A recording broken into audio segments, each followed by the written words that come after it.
Welcome back. You have done some fantastic historical investigations so far. This is definitely a document you can't just glance at. To answer our question about what type of work these people are doing, we're going to look at the front cover that this document comes from. This is the front cover of the book. It says, showing, spelt quite oddly, the number of hours the mill has been worked in each day. So we knew this document was about counting hours, but we've got some valuable new information here. They're working in a mill. A mill was a factory that had lots of machines. The place they were working in was called Ramsden Mill. It was in Rochdale near Manchester, and it was a cotton mill. Its job was turning cotton into thread to make things like clothes and through a process called spinning. Here's an image of some people spinning cotton at that time. There's a very important thing that we haven't discussed yet. How old do you think these workers were? I'm going to reveal their ages now, so look very closely. We can see that Thomas Rigg, who worked 8 hours a day, was just 9 years old. I find that really shocking. So this is a document about the hours worked by children in this factory. Why do you think that children were used to work in factories? You might want to pause the video here to have a think about this.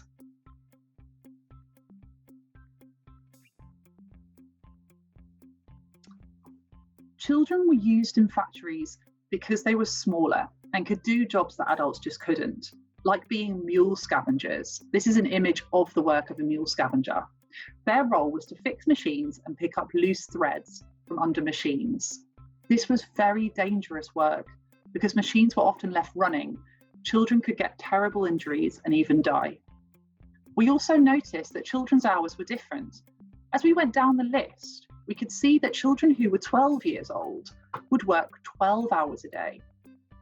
This was because in 1834, 2 years beforehand, there was a law that passed that meant that children under 12 had to work fewer hours. Also, you could not have anybody work in your factory below the age of 9, although today that still feels quite harsh. We also have a question about the overlooker in this factory. His name was Samuel Mule, and his job was to make sure everybody, including children, was working hard all day. But we still haven't answered the mystery about Friday and Saturday. Did you work it out? If you look closely at the dates, you can see that this was the last week in March. There was a special religious event going on at this time, Good Friday and Easter Saturday, part of Christian Easter celebrations. This meant these children had rare days off. Usually they'd only get Sunday off to go to church. Well done. You have done some fantastic historical investigations today and learned a great deal about this document. I've really enjoyed looking at it with you. You've practiced the skills of gathering evidence by looking very closely at a document, then asking lots of questions and trying to answer them using evidence. This document does make me feel quite sad because I feel that these children's lives must have been really hard. It also makes me have a lot of questions about children's lives in the 19th century. Were all children's lives as hard? How much fun did children actually have? And how did they have fun? We have put some more documents on the same webpage for you to explore. You can use them to compare children's lives in the 19th century. There are also lots more activities for you to try, including some crafts. We'd love to see how you get on, so please share your work with us via email or Twitter. Use the hashtag TimeTravelTV. That's all from me today.